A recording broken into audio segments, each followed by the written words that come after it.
know once I can confirm on the YouTube channel.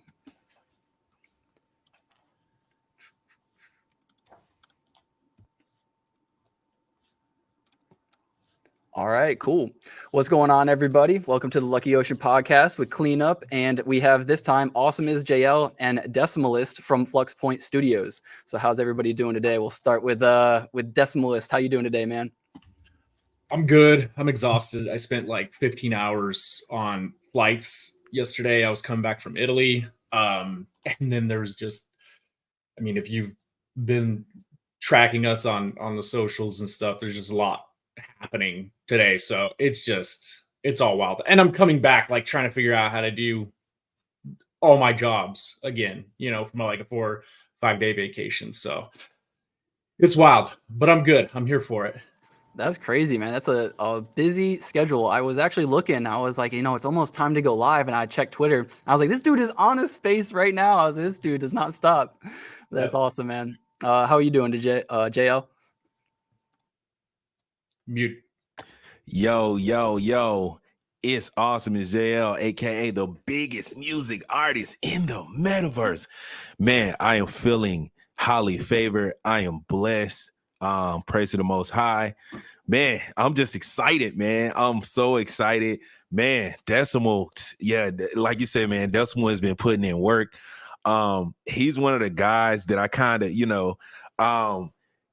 of reminds me of myself, you know what I mean? Like, so it makes sense that we align, yeah, man, it's just been amazing. Been a great journey. Been doing some amazing stuff already over at Flux Point, man. It's like a dream, man. Because if you really know my background, right, of course I do music, right? But like my second love, it was probably my first love before music was actually gaming. You know what I mean? So this is like really like a dream project to be a part of, so it's just dope, man. It's been amazing. How about you guys? How are you guys doing? Doing good, man. I'll let Clean take it over though. No, I'm feeling good. I've been booked with freaking meetings all morning. I started a meeting, dude, legit at 8:30 this morning after playing video games last night for the first time in a long time. I was gaming with my son, and then that leaked into a new game that I've actually been playing, which is it's not new, okay? It's like over a decade old, GTA 5. And I've kind of had a real good time with that game. But yeah, playing Fortnite with my son is like top tier vibes. Just real good. But yeah, man, like meeting this morning, it went from 8:30 to 12:30, 4 hours. And then just trying to run business. I run a pizza shop, local pizza shop and stuff. And so we had they were doing some construction because it's been freezing here, like sub-zero temperatures and stuff like that. So pipes been freezing and stuff like that. And so they had to do construction like a little bit down the block, and it shut our water off for a while. And then they had to do like another pipe fitting inside there. They had to put a brand new water main pipe in there. And then they were like, oh, by the way, you're going to be on like a boil advisory. So you got to boil all your water if you serve it to customers. I'm like, dude, we're not serving water to customers. Like, I can't serve Coke, can't serve like lemonade, iced tea, nothing. So we got no dine-in, right? And all the water that's coming out of the faucet, unless you run it for like 10 minutes, it's looking like kind of gross. It's got a lot of sediment inside there. And so we can't do jack diddly squat, but that means I got to go take like a bunch of these igloo coolers that you see on the NFL sidelines and stuff like that. And I got to fill them up with water and take them out to the employees so I know they got water to drink. And it's just a pain in the ass. But other than that, feeling good. That's what's up, man. I know, right? That is a morning and a half, a 4.5 hour interview, and then you have to go get basically Gatorade coolers and go bring them to the team. I mean, that's crazy, dude. That's crazy. Yeah, my morning's been pretty chill. Just got a workout in, but the next few hours are going to be hectic. I'm going to be finishing up the podcast, and then I got to go get some food for the family. And then Spectrum's been trying to go up on their prices again, so I got to go call and hopefully not have a 3 or 4.5 hour interview with them too. But yeah, everything's going pretty well. You know, it's been meme season, man. Meme coins still launching every single day. But I know that you guys have your own token. You guys have shards. Maybe that's a good segue into, you know, talking about the project. You want to start with shards, or is there a better starting point? We can kind of like give a high level overview of what the company is, and then move into like the token part of it. So, Flux Studios is it's a gaming innovation studio. It's focused on basically like creating like really good games. First of all, creating really good gaming experiences, and then finding ways to integrate blockchain technology and AI where it makes sense, not just like throwing it in there or trying to build the game on the blockchain because it's buzzy and it's edgy. No, that doesn't create a great gaming experience. So you got to focus on user interaction modules. You got to focus on UX, design, physics, graphics, all these things first, and make a truly like engaging, compelling game that people can enjoy. And then you can layer on that tech that takes advantages of these aspects, like, you know, digital asset ownership, interoperability, and tons of other things. So that's what the company as a whole is focused on. And it's very kind of driven towards, we're very driven towards the niche of esports. I have a background in professional gaming. At one point in time, I was in the top 0.5% of players in North America for World of Warcraft. So gladiator rank 1, sold lots of titles, even did like some high-end rating and stuff like that. So I know the scene. I understand the competitive gaming scene. I know how esports events are conducted, what the structure looks like, what sponsorships look like, different programs, things like that. And I still have a lot of contacts in that area that I plan to leverage in the future once we're fully up and running and we have our flagship product launched, which is Tribe. And we can talk about that some more later. But just to segue into the shards piece, that is our utility token. Shards is basically, it's going to power the entire FluxPoint ecosystem. It already has utility. We're using it for things like DAO voting. You use it for things like crafting materials in game. You're going to you use it to upgrade your dynamic NFTs, right? So we have dynamic NFTs on Cardano right now, so you can upgrade the metadata, and basically so you can like level up your players. That's one collection that we have, and it requires shards to do so. We also have a different NFT collection that was kind of like our Genesis collection, all very low numbers, like in the hundreds, very low hundreds of numbers, because we've had a small community up until very recently. And you can use your shards to upgrade those as well. And there's lots to go through there, so I won't like dive into that right now, just referencing it for the whole like shards picture. We've just released our tokenomics today for that. We did an airdrop back in August, and we were kind of working with a smaller community, but and we put the utility behind it immediately. Like once it was dropped, you could already do these upgrades and stuff with it. However, we weren't ready to hammer out tokenomics at that time. One, we were still a very like climbing out of the primordial ooze. And we feel like when you're launching tokenomics, you're really like, you're all set. Like, you know exactly what you're wanting to do. And you are really trying to raise funds, right? Like that's what investors and stuff want to see. Like they want to understand, like, what are you doing with the token? Like, I need to understand because I need to know if I want to put my money in and stuff. But that's not what we were driving at when we launched the token.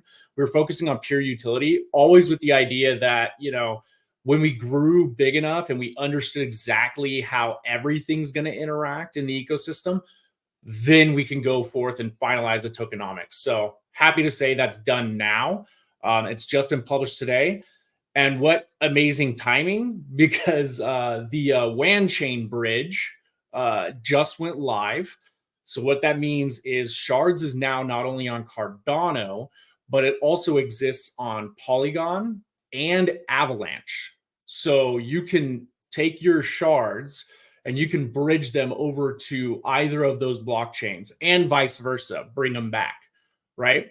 And what's important about that is FluxPoint Studios has always been focused on being chain agnostic, a multi-chain gaming platform. We're trying to grab all the users we possibly can, cast a very big net, and be very welcoming, even to users outside of crypto entirely, right? So we have shards on 3 blockchains. You'll be able to do similar things on those other blockchains, like interact with the ecosystem, use those shards from that chain for microtransactions, upgrading stuff, what have you. In fact, just to get a really good disbursement of holders and everything out there, we are doing a airdrop similar to what we did with Cardano. We're also doing an airdrop to the holders in Polygon that are minting our NFT collection of knives here on the 26th of January, because we're dropping a collection on Polygon as well. So that was a lot. But that's pretty much what's going on with shards recently. Very, very excited about everything to do with it. It's still like so new, yet it's been getting a lot of attention, and it's been seeing some it's been getting a lot of attention. I'll just say that. So very excited about it. Well, so it's airdrop season, right? When people hear that magic word airdrop, everybody's ears perk up. So I think it's great that you guys are going multi-chain. I did see that. You guys did that in December or something? So the multi-chain aspect in December was simply that we allowed connection of other blockchains into our first game. That was PFP Pit Brawl. And you could load your NFTs into that game and fight with them as like your character. Okay. So that was awesome. The multi-chain integration back then. Now the actual token shards is multi-chain. Gotcha. And so I think that's great. Again, airdrop season is upon us. Whenever anybody hears that, they automatically perk up. I think it's a good deal. That's what I was thinking too. He said airdrop. I instantly was just like, oh, go over to the timestamp. Let me write airdrop right here. I was like, everybody's gonna want to know about the airdrop. It's like the golden word right now. Exactly. Yeah. So this is PFP Pit Brawl. This was our original game, and it's kind of like our proof of concept. Anytime we come out with something new, we showcase it here first. But then Tribe is going to be our flagship game because it's super sexy, super sleek. Unreal Engine 5, like you mentioned Fortnite earlier, Cleanup, is very reminiscent of Fortnite gameplay and stuff like that. And also Call of Duty-esque, right? So here, you can see all the different wallets. This is already a working store with microtransactions. Basically, you deposit currently C4, right? Just as the proof of concept, you deposit C4, and then you can buy these things to use in game. So that all works. It's up and running and everything. We even have titles on that tab, so you can flex a title. We'll have conditions set for that, so you have to be a certain rank to unlock those titles in the future and stuff. But yeah, so this is our little sandbox where we play around and put everything into practice so people can see how it works. Even if they're not attracted to this type of game as much, like a turn-based game, we totally understand. But it's important to see how it all works and know that we can do it, right? This is a deliverable. We're showing we've already done it.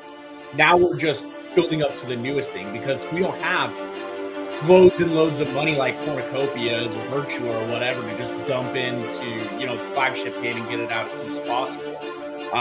We have to, grind a little bit slower because we haven't raised community funds really. This has pretty much been 100% bankrolled by me, this NFT collection that we're minting on the 26th, it's really truly the only NFT collection that we're going to drop where we're actually raising any funds, because the initial collection we did, we only minted out 100 something total NFTs, and then the treasury bought the rest, and then we airdropped the value of what they spent in the mint back to them. So we basically refunded everyone their money shortly after that mint, because it was better for us to just take this approach and just show, okay, community's not ready for something that's a pure utility play. It's the ecosystem's very, very hype, very memey, very much about that life right now. And they're not looking for something with super, super solid foundations like us. And if they are, maybe they just haven't found us yet, and we need to do a better job of marketing, which is also probably true. I like where y'all are at though, and it's important to note that you're correct. Like, it is meme coin season and people aren't really looking at utility at the moment, but it's only a matter of time before people kind of get sick of meme coins or they run out of steam, and then people take some of those profits. Hopefully you had profits from that and you roll it over into the utility. And then what happens after that too. It rolls back into meme coins once that happens, and it's just going to keep happening, right? So it's cool that you know where you're at. And I think investing into a project that hasn't taken off yet could be the next move. I'm not suggesting, this is going to be that project that blows up, but there's going to be a time where utility is the buzzword and that's all that people want. But right now, you're right. It is in meme coins at the moment. And I want to kind of stress the fact at the unique position of the project too as well. This is one of the first times I ever seen someone within Web3, especially on Cardano, come at gaming from an esports perspective. So I just feel like Decimal brings a lot of experience from his esports background. And just playing PFP Pit Brawl. See, I'm a huge fan of Pokemon. I'm diehard Pokemon. I played all of them. I have every Pokemon there is to have, right? So that appeals to me as a gamer, right? Especially competitive aspect. You jump on there, you start playing. It's almost like a game of chess, right? It's like a modern game of chess or checkers, right? And that has a wide appeal, especially to the world of esports. People want to be competitive. They want to play against each other. And I have yet to really see. I haven't seen many games out there that are, going in that direction or that path and saying, hey, just jumping to the point and saying, hey, we're looking to be, an esports game. We're putting it out there for people to compete against each other and see who's the best, right? And while you're doing that, you can actually be rewarded too at the same time too as well. So that is a super unique approach. I feel like, especially in the space of Web3, that definitely needs to be pioneered, and this is one of the projects doing that. Yeah. With the Pit Brawl being the proof of concept, JL just discovered this, recently, because we just launched this before I went to Italy, right? So that's how fast we're moving with some of the stuff. Right now, today, you don't have to own one of our NFTs or anything. You can get into this game like you're doing right now. You registered. Are you streaming this right now, Nick? Is this you? The game? Yes, this is my account. When you registered, did you have to put in your wallet address, or had you registered prior to that? I think I did have to put in my wallet address. I made it a few days ago. I can't remember exactly what I did. Then you probably did. You probably put in your wallet address.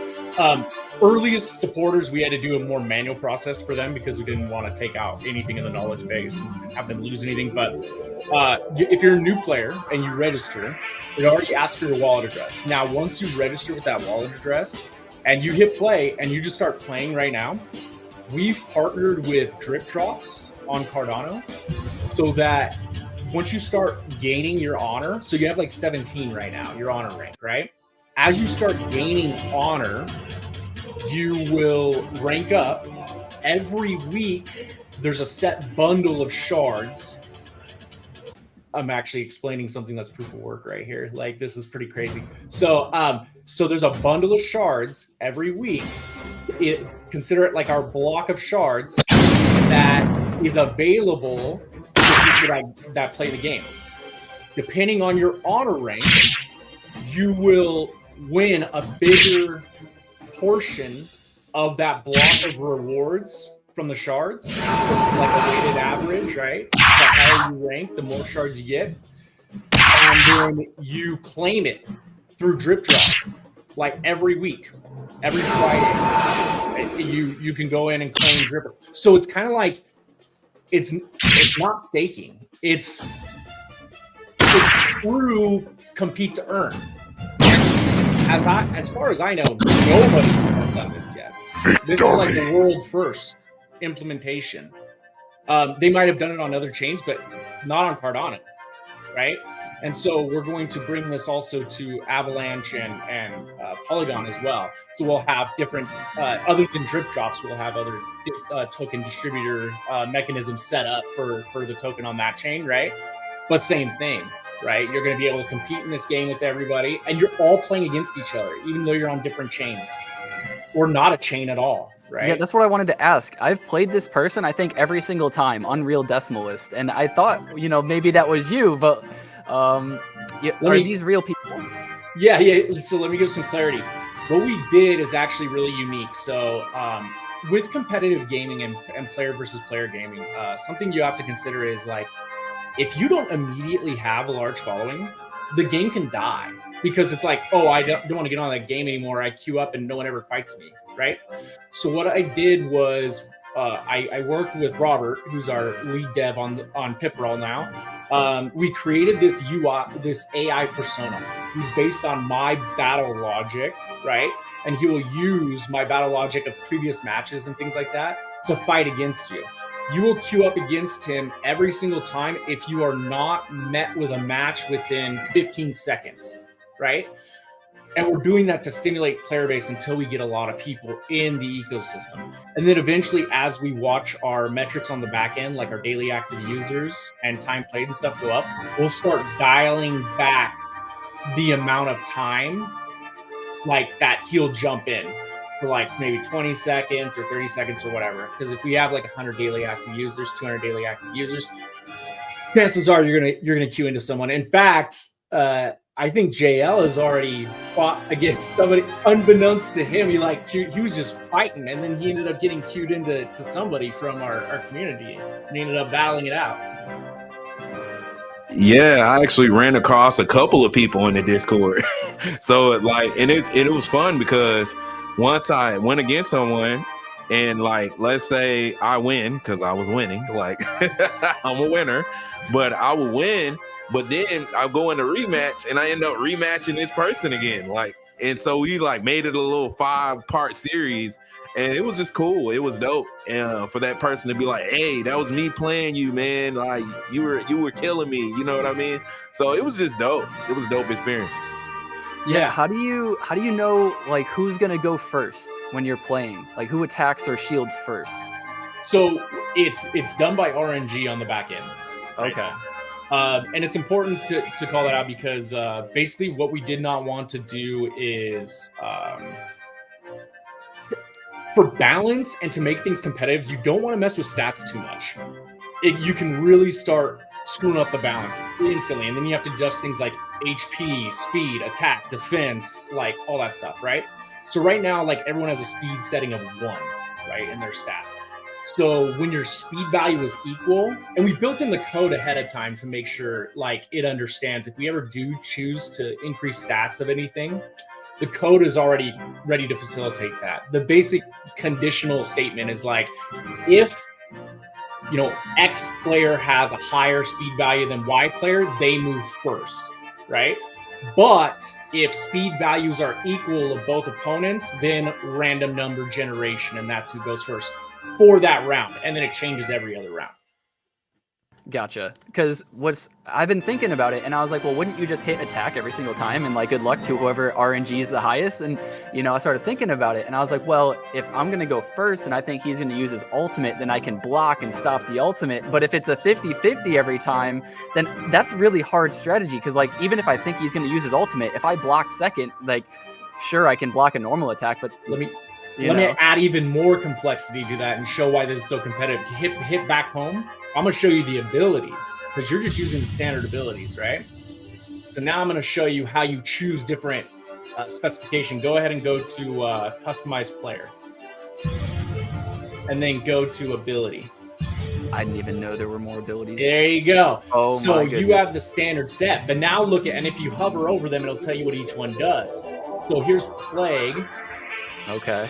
So, and then you can read what that does, right? So that's a damage over time effect plus an initial hit. So the initial hit is maybe not as strong as the attack, but now you're going to get inflicted by that damage over time effect. So you can do something get that out right away and then start shielding up and healing while they're taking damage. Then if you go over to restore, there you have a heal over time effect, right? So different strategy with this one.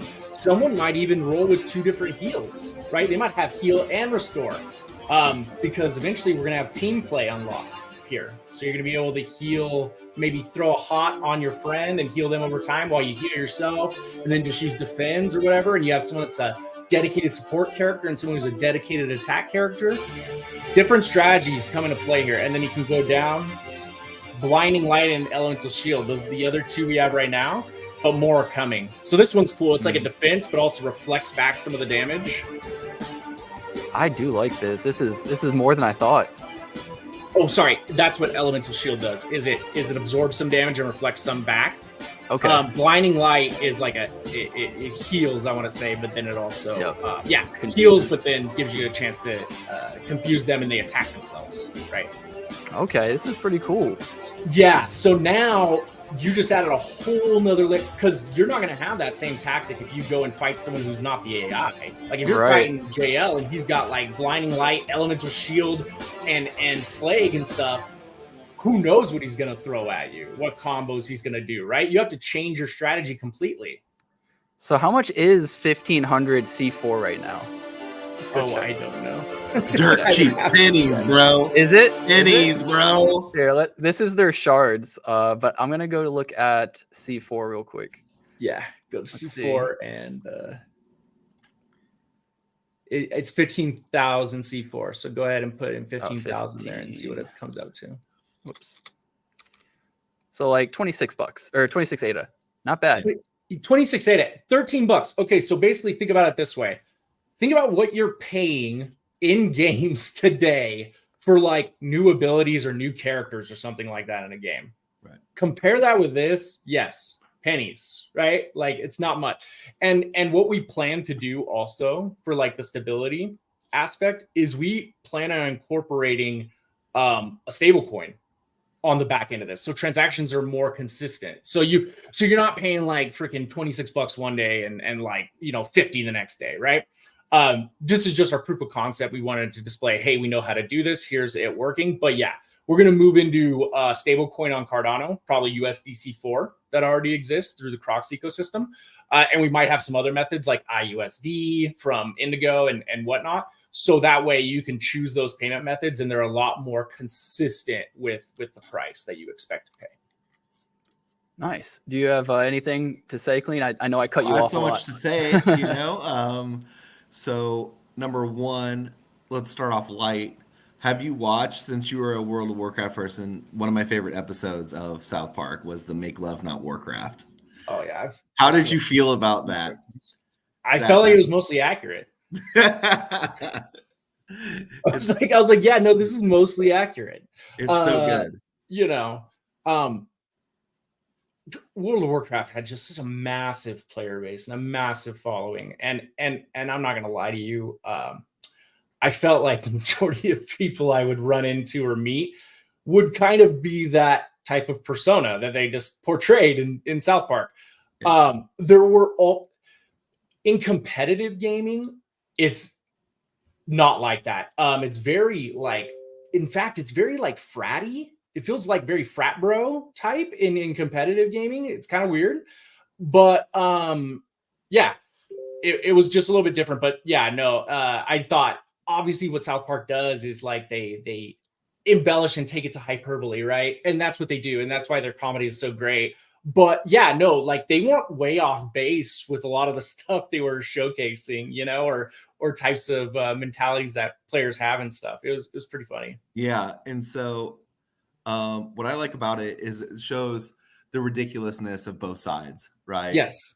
Being one too much into it and then one not enough into it, Yeah. For me, like I never got into World of Warcraft, not because I thought it was like dorky or anything like that, but because I couldn't devote enough time to actually do it. Like I was playing Halo competitively at the time. And so that took up so much of my time that I didn't have time to dedicate because I also held a full-time job and went to school. You know what I'm saying? And so I knew as soon as I logged into Warcraft, like I would lose my life essentially. Yeah. Accurate. For wanting to build, right? And so I have not kind of jumped into it because of that, you know. Now that I'm older and I'm slightly more relaxed and I don't have to worry as much, I mean, it's something maybe I'm thinking about picking up. But again, I'm really far behind. You know what I'm saying? I'd have to buy like the OG Warcraft and stuff like that, and you know, kind of go from there. You're gonna want to zoom out on that, Char.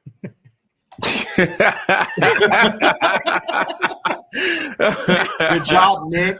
Bro, hold up. Actually, this is gonna help me. Is there a way to zoom out quicker than what I'm doing?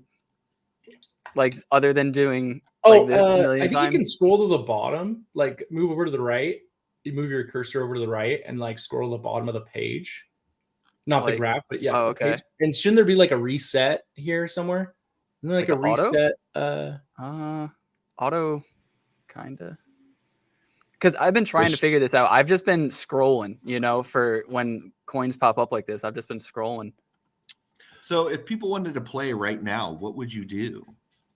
What would you have to do? Oh, you just go to fluxpointstudios.com/games and you just go click on Pip Brawl and start playing. Okay. Yep. I From their will Twitter, too, say it's that right here. Yeah. And I will say this, like with Pip Brawl, the recent chain load has been really hard on like Block Frost and stuff, and that's what we're using to load the Cardano wallets. So I have got like people that were saying, hey, like I can't load my NFTs and this and that. We get it. We understand. We have a fix coming. You can still play the game. You just probably not gonna be able to load your Cardano NFTs to play with them at this time, but you will be able to play with them probably like early February is when we'll have that fixed.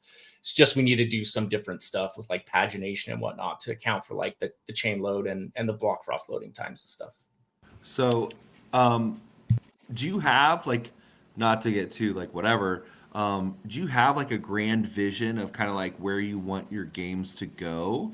Like obviously it starts with this. Does it end with this, or where do you see it going from here?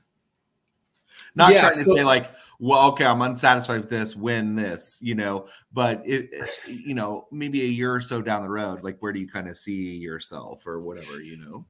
Yeah, so ideally we would hope that everyone we want to see more major, like this is why we don't see Cornucopias or Virtua or whoever as the competitors, because they're not even in the same classification as us, really. Like we're doing competitive esports gaming. Like the reason why we even went out and we're building our own games realistically is because they don't exist here yet in the capacity that we need them to in order for our strategy and vision to be executed, right?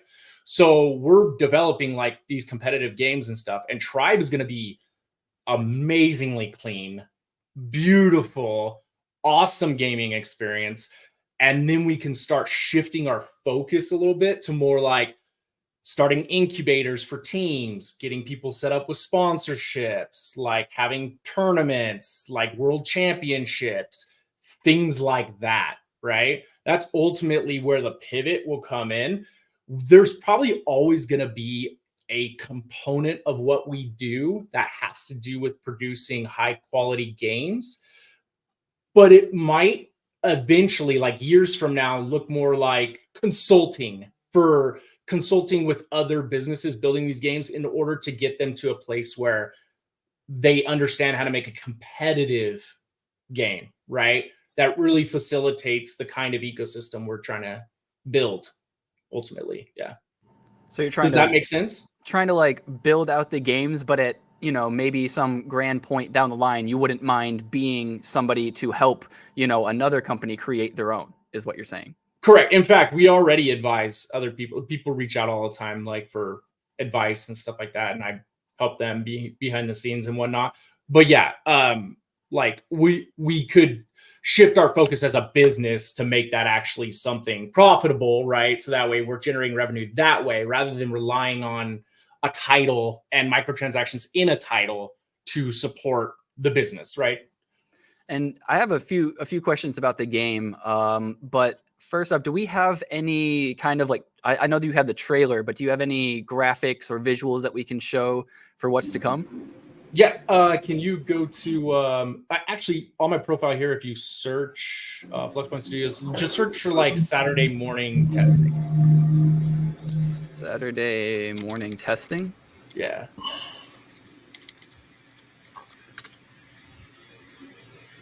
I don't know if your screen's doing anything, but I just see. Oh, whoops. There we go. There it is. Boom. So second post. So that's the game. I was just doing some testing here. I dropped in, forgot my parachute. But this is a battle royale, right? So I'm just running around right now, showing like the character, how the movement is. Yeah. Nice. So you have this cool little dash. You can see the UI. You can see the bullets. You can see in down the bottom right hand corner, you have 2 empty slots. That's for like a primary, your secondary, and a combat knife or a sword. You have a grenade. You have your HP bar and everything. And so this is already like what's great is we're utilizing the Lyra engine. So Lyra kind of gives you a lot of these building blocks, and then you're able to just already have a solid foundation and build off of that, right? So this environment is ours. We built it. The asset of this character, Lyra gives you, and kind of the UI and stuff, but then we're building on top of it, right? So it was a really good start to it. And I almost told you to hit a key, but you're not actually playing the game. I forgot you're watching a video. Yeah, I was about to say, I was going to say, Nick, can you show us, like, while it's dashing, can you still shoot? You know that? Yes. Oh, no, not during a dash. But what's cool about the dash is you can dash in like any direction, backwards up, backwards down, Okay. forwards up, forwards down. Because it's so quick, you wouldn't really shoot at the same time, Decimal, tell them about the data, how the Karambit NFT that we're minting on the 26th. Tell them how it collects data and go on and spill about that. Yeah, so go back to our Twitter page really quick, Nick, and search for Karambit. So this knife that you're about to see is part of the collection we're minting on Polygon on the 26th. By the way, all Cardano holders of 75, that's it, shards or more are automatically going to be whitelisted for an OG mint on Polygon. So it's a free mint. Like you don't. I want to check back and make sure I'm right on that, but I'm pretty sure it's a free mint. If it's not free, it's like super reduced. You're like barely paying anything. It's like maybe $3. But the knife, as you're using it in Tribe, you accumulate a kill count with it. So the metadata will be updated with your kill count on your respective Karambit blade. It can keep your score basically. So now that adds a flex, right? That adds value to the NFT outside of just looking at it and it's pretty and I can use it in game. But now you could potentially add additional value to it because you're adding kills to your rank, right? So these are the special edition ones. Sorry, so this knife, is this going to be the free when you hold 75, or like the skins, I guess? Are they all different skins? They're all different skins, correct. Oh, these are the special edition 1 of 1s. Okay. So only a couple people are going to get these, right? Like only 4 people are going to get these 4. But I love how you went with the knives too, man. Just like CSGO with the sick knives from CSGO. Man, I don't know what it is, but like small things like with knives, they just go crazy on the CSGO market. Well, yeah. Plus, everybody wants stat track, right? Like, yeah, that's the big thing on CS:GO. That's like, the flex. Let me see your stat track, right? Like, and it shows right on the side. They can see exactly how many kills you got with it and shit like that. It's dope. I like it. Better yet, you're gonna be able to use this knife not only in Tribe, but also in Pit Brawl as a weapon. You see what I'm saying? So we have I didn't know that. Yeah. That's alpha for me. All right, JL getting the alpha. you can equip the knife in Pit Brawl, and it'll just add an aesthetic. So it's like a flex in Pit Brawl. But yeah, that's our point, is like these are our assets and we can make them interoperable between all of our games. So quick question. So if I wanted to play Tribe, I would be on Polygon, is that correct? No, Tribe is a Web 2 game. It just has blockchain integration for assets and things. Okay, so you can be on Polygon, you can be on Cardano, either You way. choose whatever wallet you want to hook up to it. Okay. And then but this exclusive Karambit, right? Yes. Will be through Polygon. Correct. Correct. But then there's going to be other assets on other chains, right? So we're casting a big net and getting, because we want to show people like, hey, Cardano's not the end all be all. It does an amazing job of solving the crypto trilemma. I think it's fantastic. I love the ideals and the ethos, and that's why I started here.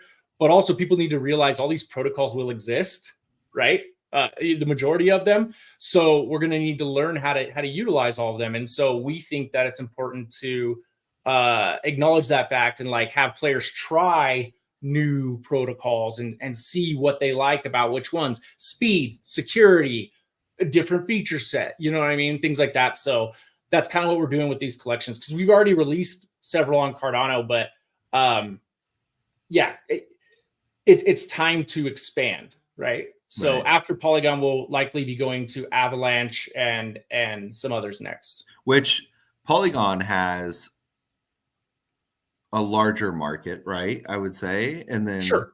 Avalanche is pretty much the same thing as far as NFT sales go. Sure. Yeah. I think And I know Avalanche is a that little bit Polygon smaller is- right now.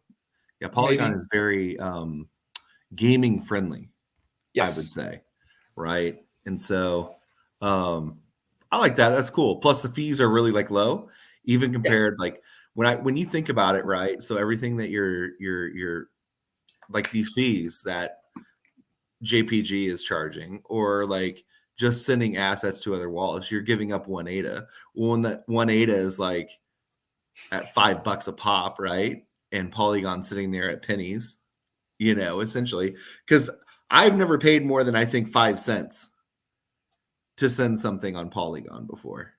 Yeah, they're really reduced fees. And it is important to call out, like with the when the Plutus fork came to Cardano, it did reduce fees. That could potentially be done through the hard fork combinator again in the future.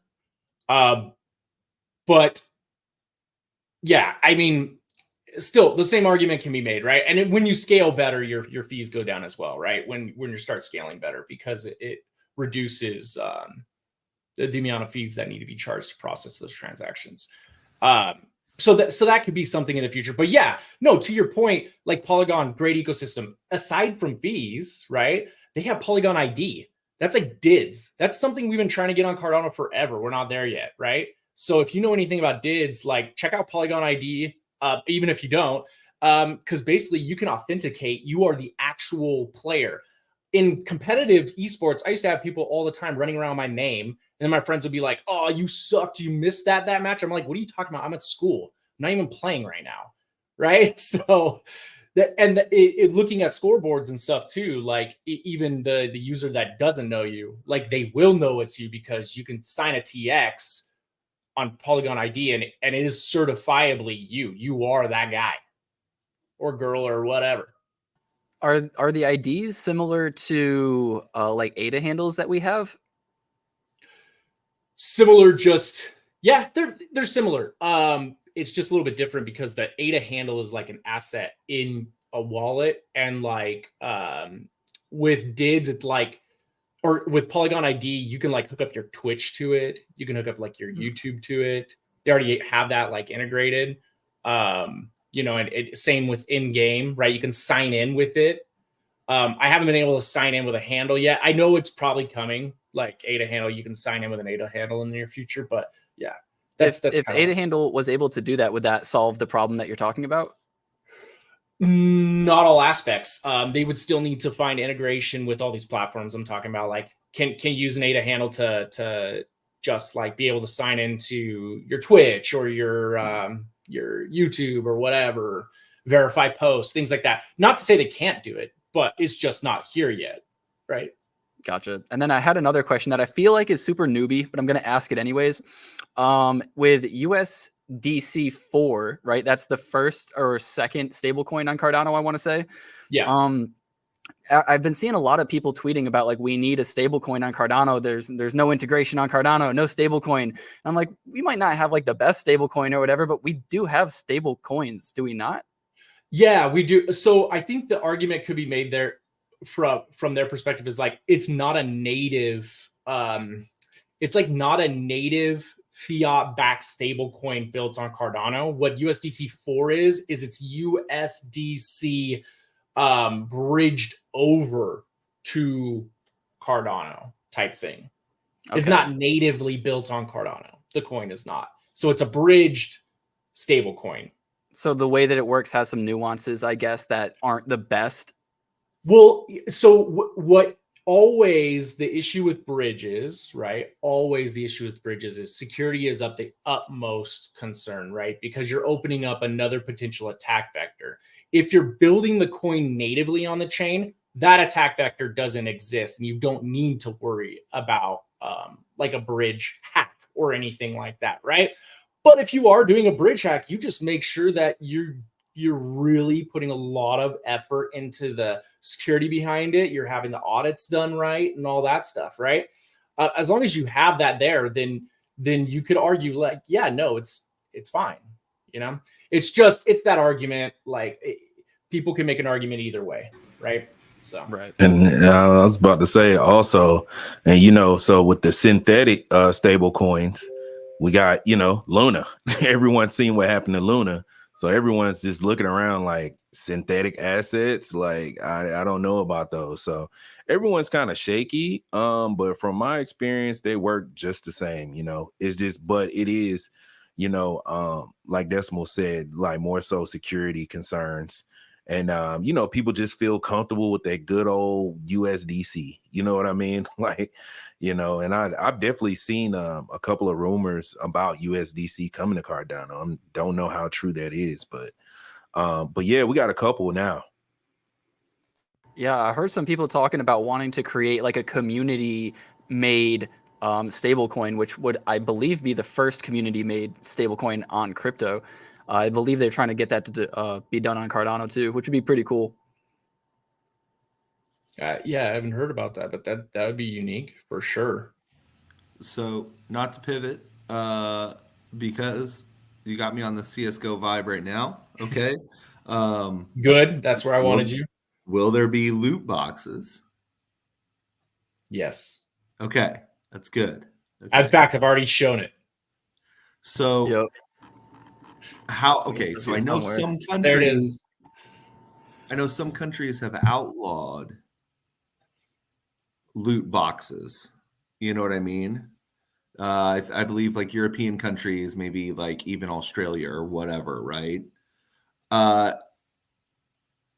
Is that going to be user friendly, or is it just not going to be? It's going to be like, hey, you're not supposed to do this sort of deal. So there's an important distinction we got to make. So those countries have outlawed loot boxes in a traditional gaming sense, where like you're basically paying for something that is it's almost like a what was the comparison, like a lottery or something like that? Yeah, I think it was just some sort of like gambling. Okay. Sort of yeah. So the difference with this and why this is not like that is because the loot box is basically just hiding your mint reveal. It's already like, you know, when you mint, because it's the same concept as a mint, right? Like if you go in and you click a button to mint something and you sign a TX, you have no idea what you're getting, and then you get it, right?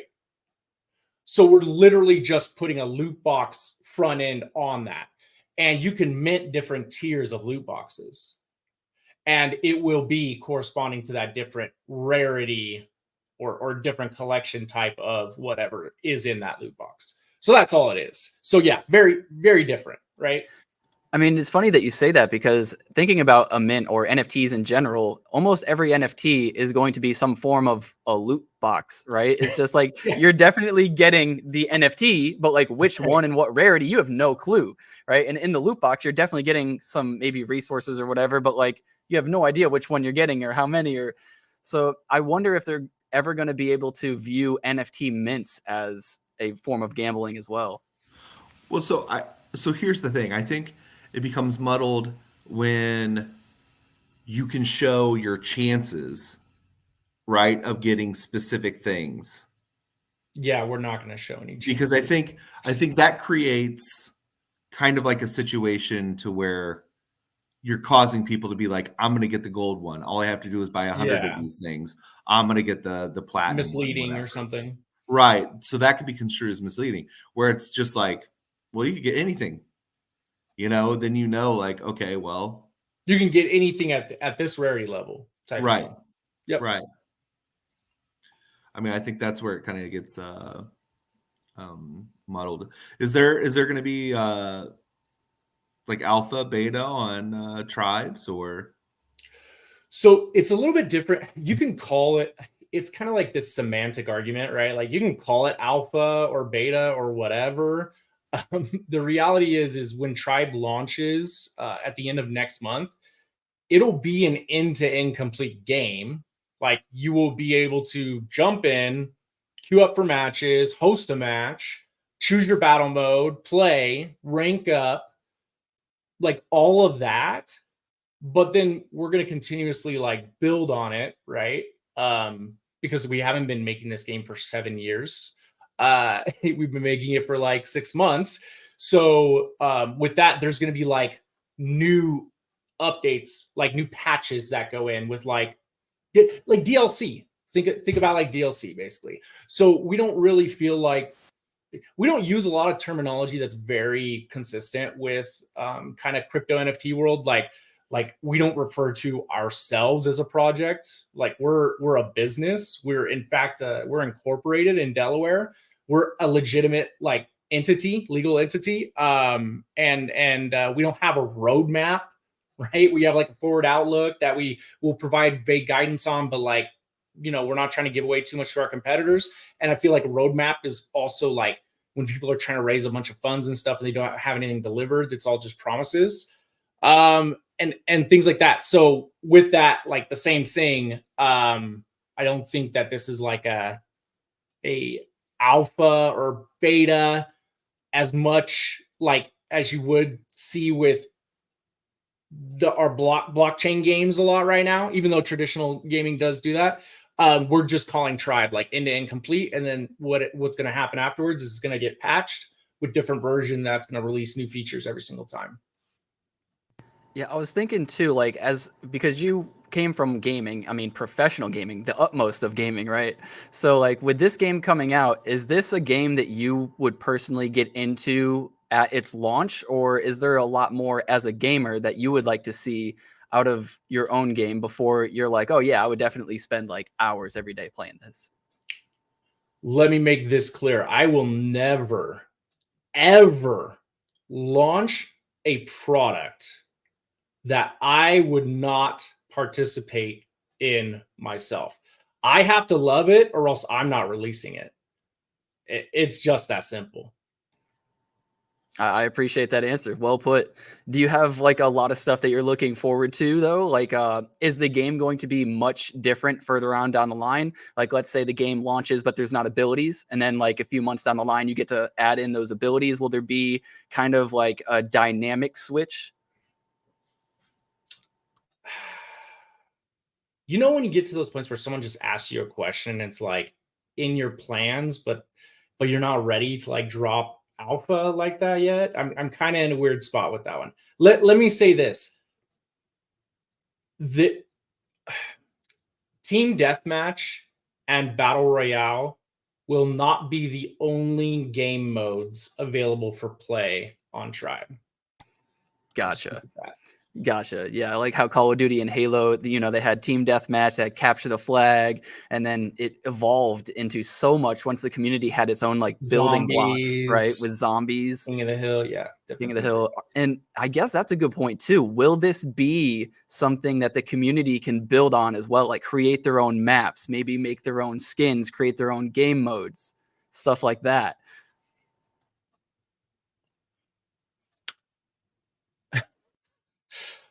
Do the PC speak? Just be like, we have no plans whatsoever to do that just right now. Yeah. You know what that, I mean? but let me say this part.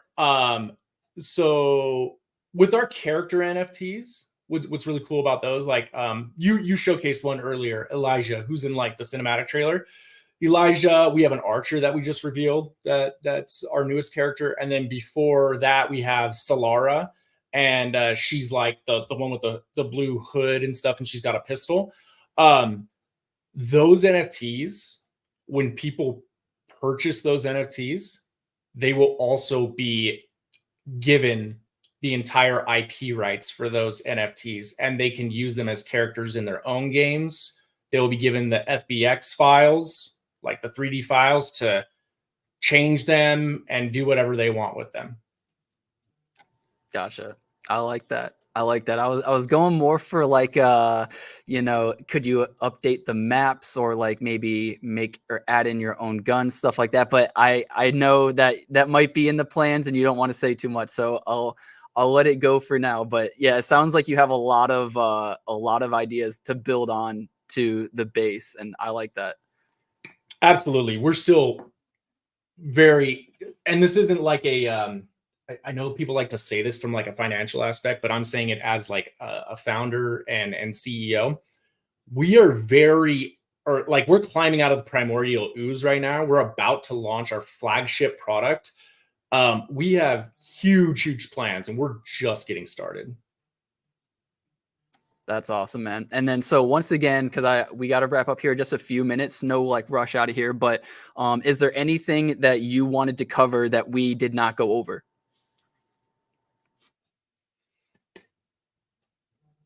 That's a loaded question, because like I could sit on here and talk for 4 hours about everything we're doing. So I will say, for the sake of brevity, follow us on X, check out fluxpointstudios.com, hop in the Discord, because you're going to want to be following us. There's a lot of exciting stuff coming and stuff that's brand new. So awesome. Okay, and yeah, sorry, I'll let you go, but all the links are in the description below if anybody wants to go check them out. Yeah, definitely check them out. So owning 75 shards will get you an airdrop to we'll get you an OG. We'll get you on the OG list to mint for Polygon. We have a form that we made a post on. We'll drop it in the Discord as well. Like we'll link it out, and maybe we'll make a new post about it on our Twitter just so it's up there and it's available for. But yeah, basically we'll get you on the OG mint list for the Polygon. Yeah. So that's like 46, give or take, ADA total. Something. Yeah, it's like 42 if you can see on the screen, like 42 ADA. Here's the thing: is I cannot comment legally on the price of shards. Right. I got you. Sounds good. Understood. At current value, it is at 42 ADA. But yeah, this is going to be kind of like the currency of the game. Even much more than that, crafting material, like DAO voting token. There's so much. There's so much to it. Okay, I got you. It's going to be like the OSRS gold. You can use it. You can hold it in your inventory and go out into the wilderness and stake it, or if you know. But yeah, guys, that's Flux Point Studios. They have a lot of stuff coming out. They have a game that you can play right now if you go over to their Twitter, and then you go over to the very top of their Twitter and you go to fluxpointstudios.com. You can find all their games in the top left. You can see their shards, their staking, if you want to find more information on that. And right now you can play Pit Brawl, and eventually you'll be able to play Tribe. And you can earn shards through Pit Brawl starting today. Just starting today. Up. Yeah. So how does that work exactly? So I play Pit Brawl, and then let's say I win. Let's go over here. Ask JL, bro. He's number 3 on the leaderboards right now. Yeah, JL, bro. How do I do this, man? Basically, just keep an eye on the leaderboard. The higher up you rank, the more of the shards you can win from that block. It's like proof of work, but it's more like proof of game. You know what I'm saying? It's crazy. So now that I'm in the game, though, how would I go about getting these points? Play. Just play. Yeah. Oh just yeah. win. Oh yeah. Another thing too. Make sure you know it. Like if you change characters, the honor rank is attached to that character too. So if you, let's say you play with that character and you have an NFT, use another character, their honor rank are going to be 2 different honor ranks. Yes. That's intentional. So Because we can essentially add value to rugged NFTs that way. Someone could turn around, sell it, and say, "Hey, it's worth more now because of pip roll. It's X amount of honor." Yeah, that's pretty dope. That's pretty dope. That's what you should do, Nick. That's what you should do. You should just start playing with all your rugged NFTs, bro. And man, I think I sent them both to the wallet. I gotta find that wallet. Yeah, I wonder sometimes too, though, like if I ever, years down the line or whatever, go through that rugged wallet and there's just random gems sitting in there. You ever think about what those random NFTs are gonna be worth? I have no idea. Maybe they'll probably be worth. So I won here, and then how would I go about getting the tokens? It's done on the back end. Basically, Okay. I just take your wallet address, I put it into Drip Drops API, and then every Friday, you just go and claim at 11 UTC. We'll have a channel for it that just basically shows you how to do it. It's so brand new. It just got launched last week, so we haven't created the content behind it. But all you need to know is once you register and you have your wallet in there, we're already tracking it for you. Oh, cool. Is there something in the Discord that could give me maybe a role that gives me a notification every Friday to go claim or something like that? We could work on something like that. I'll talk to our community manager, see if we can get something to set up like that. Cool. I appreciate it, guys. So I think that's everything, though. JL, appreciate you coming on, man. What's up, Clean? Mute the music. Not that I don't like it. Oh, can you hear the music? Yeah. Oh, Yep. wow. It's Okay, cool. so for me, it's the red muted. settings button in the top right. I've right clicked and muted the site. That's crazy that it's still working. There you go. Wow, I can't believe Huh. this. So it mutes it for me, but not for the rest of the stream. I No. didn't know that. It's all right. Still up. But yeah, appreciate all y'all coming on. And remember, guys, if you want to check out anything that they're building, anything that's going to be coming up, the free mint, how to stay up to date with all of that, it's going to be in their Discord, their Twitter, and everything is linked in the description below. But thank you guys so much for coming on. I got to get out of here, go get some grub, and then go talk to this freaking Spectrum person. But appreciate you guys for coming out. Remember, everybody, get outside, see your family, see your friends. We're here to make more money so that we can spend more time with them. Until next time, guys. Peace.